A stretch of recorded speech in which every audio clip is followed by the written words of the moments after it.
Hey guys, today we're going to be exploring several ways that you can play through a very common chord progression. The one moving to a 3 dominant to a 6 minor chord. Probably the most popular tune that uses this chord progression would be Georgia on My Mind, but others would be Come Rain or Come Shine, and also pop tunes like Bell Bottom Blues uses this. Be sure to come by TastyGuitar.com to get the free tab on this lesson by subscribing on the bottom of the homepage, and check the description below for information about all my TrueFire courses and membership. Tune up and let's get started. All right, this lesson is going to be in the key of F major, and just to remind you, what we're doing is playing over a 1, 3, 7 to a 6 minor chord progression. Okay, so in the key of F, that's F major, moving to A dominant 7, moving to D minor, your 6th chord. Now over the F major chord, I'm really just using the F major scale. Maybe a little hint of blues now and then, but mostly it's just F major. The chord we really need to concentrate on here is playing over the A7, because this is taking us outside the key.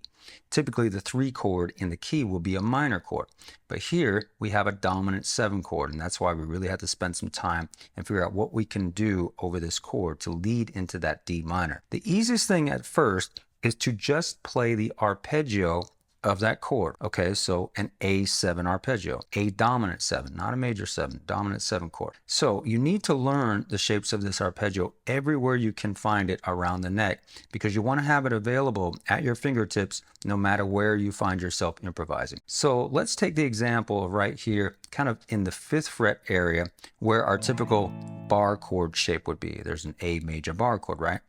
One of the go-to 7th chord arpeggios would be this. Right there, root, 3rd, 5th, flat 7, A7. Okay, so let's look for another spot we can play that. We can play another one right up here at the 12th fret, same exact notes, but now starting at the root on the 12th fret. Where else could we have? We could have it here starting from the A. So make sure you learn this in as many places as possible. That example I just did was just playing the arpeggio from bottom to top, right? Root, 3rd, 5th, flat 7. Now that's fine, but you want to be able to kind of do different things and make it sound a little bit more interesting. So what you can do, I mean, you could play the notes completely out of order within that arpeggio. Like I could play it in reverse.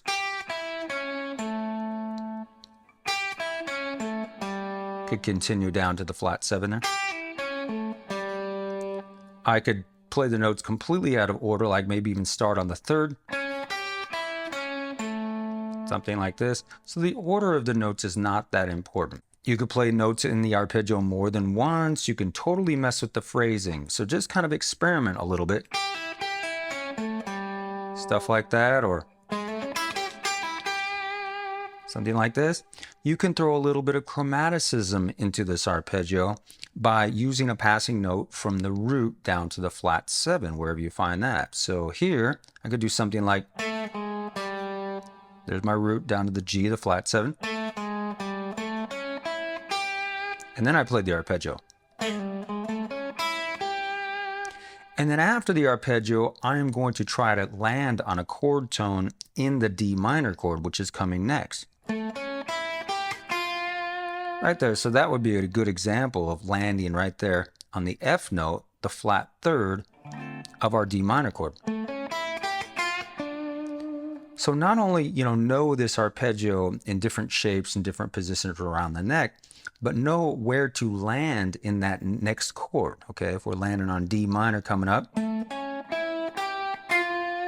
that could be a work right there, landing on that flat 3rd.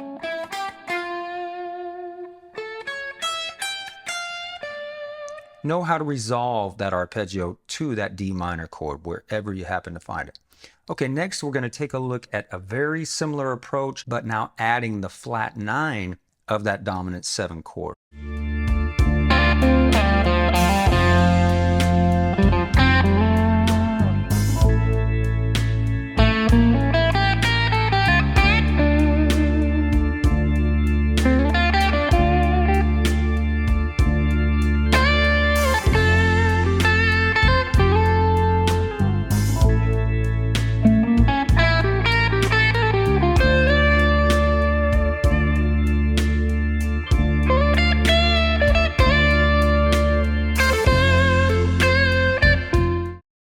All right, guys, let's go ahead and break this down. Now, the only difference between what we started with originally, that A7 arpeggio, and this is we're adding the flat 9 into our arpeggio. The flat 9 is the note which is 1/2 step above the root of your chord.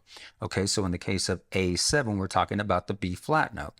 So if I'm adding that into my arpeggio, I could do something like this. Start with the A, then go to that flat 9, the B flat, then just go up the rest of the arpeggio. Something like this. This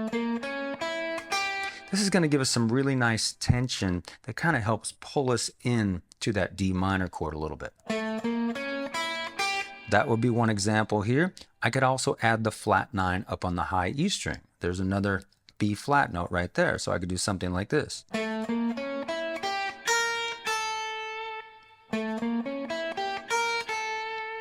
Okay, it doesn't have to be in this order. I could come down from the top. Something like that. And then again, I'm going to try to resolve to a chord tone in my D minor chord when that arrives. Okay, so that is a nice arpeggio shape for a 7 flat 9 in this position where our bar chord is, just our typical A bar chord. Okay, so you need to find that arpeggio in different areas around the neck. Let's go back up to that one that we did up here, and now it would be starting on the A string. That's basically the same arpeggio. Root, flat 9, 3rd, 5th, 7th, flat 9, root up on the top.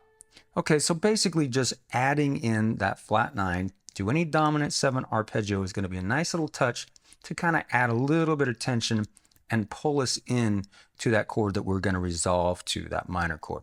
Next, we're going to take a look at a very similar sound, but using a diminished 7 arpeggio.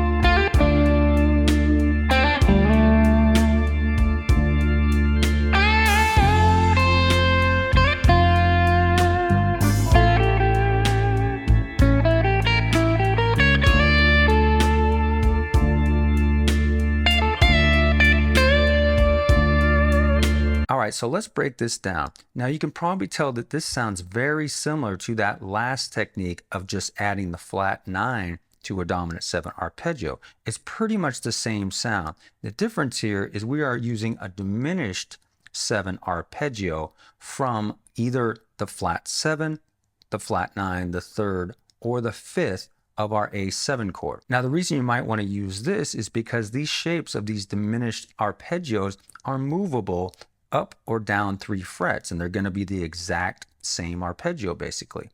Okay, so we could start really from any of the chord tones, the flat 7, that flat 9, the 3rd, or the 5th. We're not going to be starting this from the root though. All right, so I could do this. Take that up 3 frets, same shape, and it's the same arpeggio. Okay, if you want to analyze it, here it was the flat 9 of A, the 3rd, the 5th, the flat 7. If I take that up 3 frets, that's your flat 9, that flat 7, the 5th, and the major 3rd. Take it up another 3 frets, 3rd, flat 9, flat 7, 5th. So it's a kind of a handy thing to do when you know that you can move these shapes up or down 3 frets. You can come up with some nice little licks doing that. So I suggest you learn several shapes for a diminished 7 arpeggio and then try to apply it in this manner. Okay, so the one that I just showed you is really handy. You could also start it from the flat 7 here, which would be this shape. Kind of a symmetrical thing, 1, 4, 1, 4, and then putting the 2nd finger on the G string. That's kind of an easy shape to remember. Okay, another one, a good one would be starting on the 3rd of the chord, and in this position would be that C sharp right there. Another kind of symmetrical shape there. And again, 3 frets up, that's a 3, and it's going to remain basically the sound of a 7 flat 9.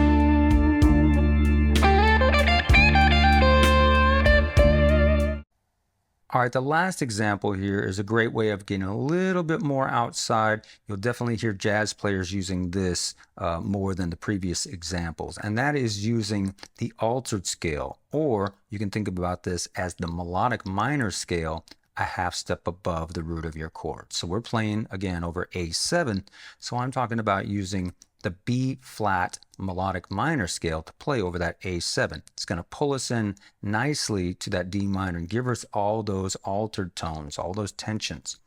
Okay, so a good example of a placement of that melodic minor scale here in B flat would be starting from this root up there. So melodic minor, in case you don't know it, root, second, flat third, fourth, fifth, sixth, natural seventh, root. Only difference here between melodic minor and Dorian, which you probably already know, is melodic minor has a natural seventh versus the flat seventh. Okay, so we can think about this as just playing B flat melodic minor over that A7 chord. You could also think of it as an A scale, and then it's, basically the A altered scale, but the same exact notes. I think most people find it a little bit easier to think about this as a B flat scale. One good example of this in practice in this position would be doing something like this. All right, and all I did there was basically played most of that B flat melodic minor scale, starting from the C note, descending. The only note I'm skipping here is the E flat, targeting the F note at the end of the line, and try to land that note when the D minor chord comes, because that's the flat third of the D minor chord. So that could be a good example of how to use that in this position. Make sure that you do use or learn patterns for the melodic minor scale all over the neck. It's kind of a little bit more than what this lesson is about, but you should definitely know that scale. It's not only for jazz players.